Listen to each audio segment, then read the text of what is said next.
What's going on, guys? What's going on? What's the dilly? What's the dilly? All right, what's the deal?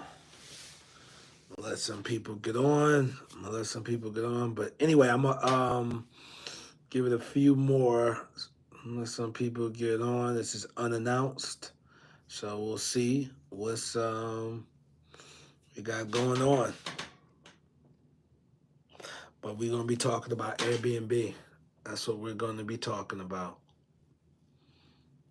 Okay, so let's give it a few more. We're gonna be talking about Airbnb right now. What's going on with it? So,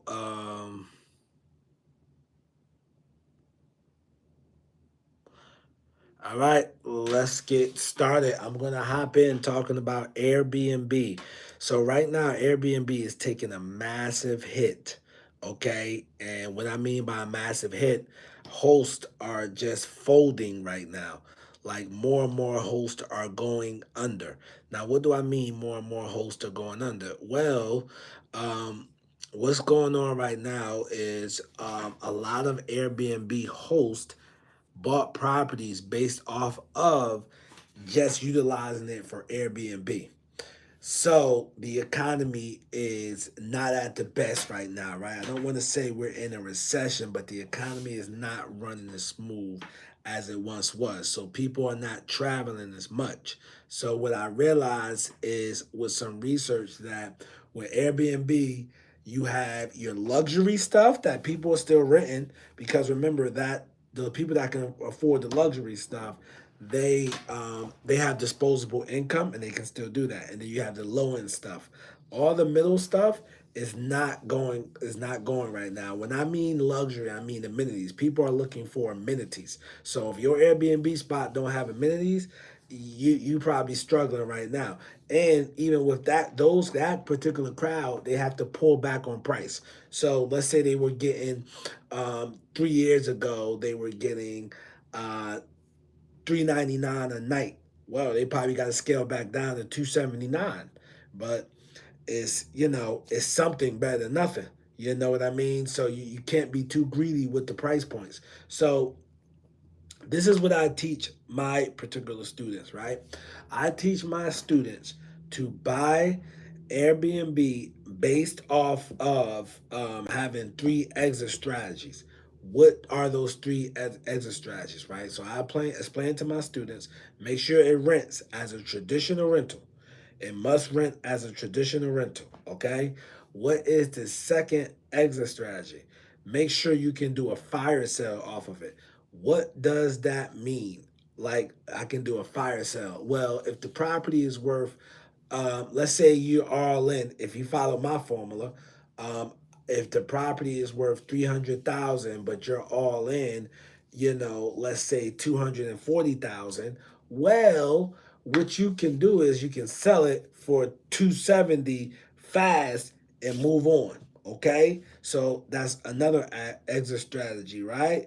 And then the third exit strategy will be, the Airbnb. So I want it has to work as a traditional rental property, has to be able to do a fire sale, and then the Airbnb. So now you have three options because I knew when the Airbnb thing came around, and everybody was doing it, I knew that it was something that probably wasn't going to last a long time, right? I knew that to be careful because when everybody's running to something, that's when you need to pull back and be careful. Everybody's buying these houses. Oh, I'm just going to Airbnb it. I'm just going to Airbnb, and boom, it took a hit and now people are trying to get out the business. There are a lot of houses that are underwater. Now this creates an opportunity for you if you know what to do with those properties, right? What do I mean by that? Like if you know, hey, listen, I'm gonna start renting out the bedrooms for these joints, right? I'm gonna start renting out the bedrooms for these particular properties or these people that was losing them. Now, we're renting out bedrooms, that really works towards a 4 bedroom or more. What do I mean by that, right? So a 4 bedroom house here on the low end, I can pull 4 grand a month. of a 4 bedroom house, right? Traditional rental, let's say I might get 2,200, but off a 4 bedroom house here, I can pull 4,000 a month minimum off that particular house. So $48,000 a year off of one house. You know what I mean? So what I do, right? I rent out the bedrooms of my houses. So I am still in Airbnb, but I'm in the lower market. I'm in that discount market. I'm servicing that Walmart crowd, right? That Walmart crowd, you don't really you don't lose. You know what I'm saying? So I got that Walmart crowd, but um, I for my bet my room rentals, I do them really nice. They're very nice, upscale, and I'm getting $1,000 for a room.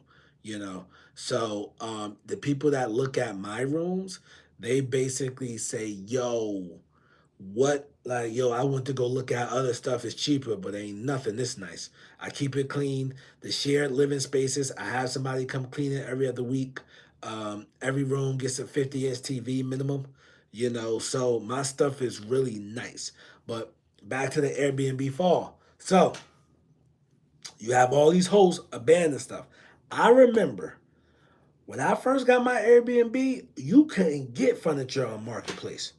Bro, you cannot like if somebody put up something, they were firm on the price and it was moving fast on Marketplace as far as furniture. Fast forward, Lisa, what's going on? Fast forward, man. Today, oh man, I bought. True story. I bought a king bedroom set, king for $200 with the mattress and everything, mattress and everything, $200 with a dresser. So the whole bedroom set for $200. Man, 4 years ago you couldn't do that, bro. Like the marketplace was on fire because you had the arbitrage crowd you was competing with. You had the arbitrage is one crowd. The arbitrage, for those who are not familiar, they would lease a house from somebody and then do an Airbnb and make the spread. So you was competing with that crowd. You was competing with the people who had corporate jobs and they just bought this property and they needed to furnish it, etc. So it was a lot of competition. But right now, man, bro, it's not. It's yo. Marketplace is a gold mine if you need furniture. So with my last room rental house, right? It was so easy to furnish the house because it was to getting stuff was just so simple. Whereas before it was extremely hard. But back to Airbnb, the economy is not where it was at one point. So being that it's not where it was at one point, these these people are getting rid of their stuff. They're selling furniture on Marketplace left and right. Marketplace is crowded with furniture. And now some of these people are underwater on their house. Now, however, the good thing, they have cheap money. They have 2% loans, 3% loans, 4% loans, right? They have this cheap money, right? So, being that they have this cheap money of these loans, what does that mean for you? Okay, so what does that mean for you is, let's say they have a $450,000 house, right? They got this $450,000 house, but they got it's 450, but the mortgage is only 2,400, right? 2,400 on 450. That's with taxes and insurance and everything. Well, what if the house got 5 bedrooms? Man, that house can gross you in the low end. Depending, like in Charlotte, I can pull $5,000 a month out that joint, 60K a year off of that. You know what I mean? By renting out the bedrooms, furnishing it, and renting out the bedrooms. But how do you do that, right? What you're gonna do is gonna do a method called subject to. Subject to investing. Essentially, where the deed comes over to your entity, the debt stays in the seller name, but you making payments. Of course, the sellers will have to be in a desperate situation to do this. And if you don't have money to make payments, you should not do this. Just like, you can do it, you can also end up in jail. I've seen it happen where people take a bunch of these and don't make the payments. So if you can't make the payments, please do not do this. Okay. So you can take these properties subject to. All right. Most of these properties these people bought that are now underwater, they don't work as a rental. So if you living in Atlanta, a Charlotte, a Nashville, Virginia Beach, chances are the house is there don't don't make sense as a rental property, right? Chances are they don't make sense as a rental property. So please, keep that in mind. So yeah, I mean, it is what it is. Like again, for those who just joined, I teach my students to always have multiple exit strategies when you buy a property. You don't buy a property with one exit strategy. I swear. I bought my first room rental house. I was more like a retail, okay? Was more like a retail situation, okay? And with the retail situation that I have, it was a flipper that got into some trouble, a flipper that needed to get out of a flipper that needed to get out of a loan, right? So he had a 3,000 square foot house in Charlotte, and he was like, "Yo, listen, if I ain't got to deal with no realtors, I'll do 360. I'll do 365 for it." And I'm like, "Wait, what? 365 or 3,000 square feet in Charlotte?" I'm like, "Man, that's a steal." Now the reason being the market just shifted. The He would have paid 24,000 in commissions with 6% on that 400,000 would have been like 24K. So he was like, "Yo, just listen. If we do a quick sale, no closing costs, etc." I said, "Yo, let's do it." So I end up buying that. My appraisal came back at 412, and this is a few years ago. So I got equity in the property. I furnished the property, and now that property makes me 5,100 a month.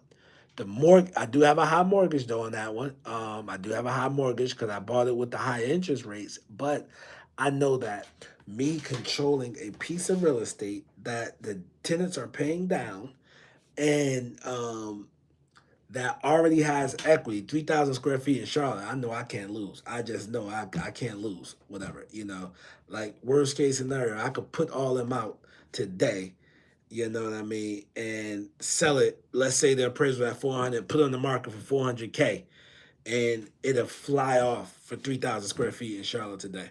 You know what I'm saying? So it's there's some advantages with knowing your knowing your market, and these things. So yeah, so extremely advantage. Now, do you guys have any questions? Because I know I'm rambling right now. Do you guys have any questions about this Airbnb process? You could type in the chat, etc. So um, just let me know if you have any questions. But yeah, Airbnb, be careful. Your Airbnb better have a bunch of amenities or it better be extremely cheap. My Airbnb is cheap. What does that mean? My Airbnb is on the low end side, right? I'm on the that Walmart crowd. I'm only getting between $80 and $90 a night, right? I'm only getting $80 and $90 a night, but I'm stay booked up. I stay profitable. Why is that? I bought it the right way. You know what I'm saying? So I buy my stuff the right way. I don't buy my stuff, high and wish for the best. Anything you do, you want to have a strategy. So you just don't want to not have a strategy because you can really get in trouble. All right, so guys, listen. If nobody else has any more questions, what I'm gonna do is I'm gonna wrap it up here. I'm gonna try to go live every day. Wait, what do you think about exclusive nurse rentals in Atlanta, Furnish Finders? Oh, that's a good question, bro. So, do you think it's worth getting into? You just start. Okay, all right. Exclusive nurse rentals, they are really good, right? From what I'm hearing, there's a shortage on them. You know what I mean? Yes, you have to furnish the properties. You can get more, but my only concern is what's the period of that when you get turnover. So let's say you get a nurse, she got a 2 month contract. Okay, so she 2 months, you go in there, you clean it out, clean it up, meaning send a cleaning team or you go in there and just clean it up, organize everything. What How fast do you get another traveling nurse is my question. That I don't know, but people are telling me that they're very profitable doing that. If you can furnish founder is one way, but if you can link up with the hospitals in your area and say, hey, listen, do you guys hire travel nurses? They say yes. Well, listen, is there a way that I can leave the secretary my property for people to rent it? And this is the link to it too. I can email you the link just in case they say, hey, I want to see this place or want information. You know, that would be my concern about. Do you think it's worth getting into it? You just start. Absolutely, William. Bro, I started real estate in the worst recession since the Great Depression, bro. You want to get in when you can.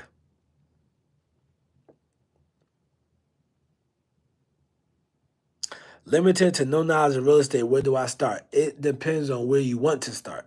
That's extremely important. Where do you want to start is the question. Yes, you can lease a high end rental and put it on Airbnb, but right now, the Airbnbs that are sticking out come with amenities.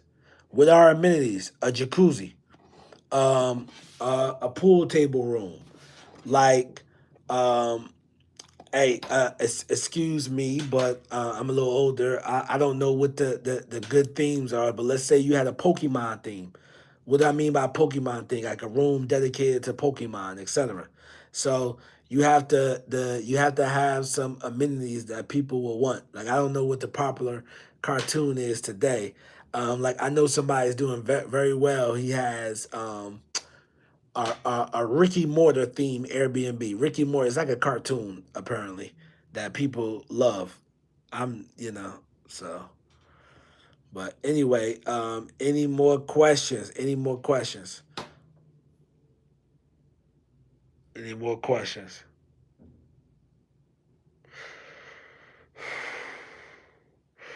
Well, listen, guys. What I'm let me see.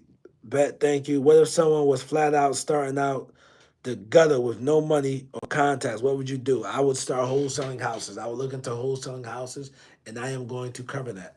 Wholesaling houses. That's what I would look into. Wholesaling houses. You definitely want to look into wholesaling houses. Make sure y'all hit the like button for me. That's on this joint too. But look into wholesaling houses. If you flat out gutter broke wholesaling houses on my channel, I have a lot of that content. So that's how I became successful with doing what I do. All right, guys, I'm going to wrap it up. I see you. Thank you for joining.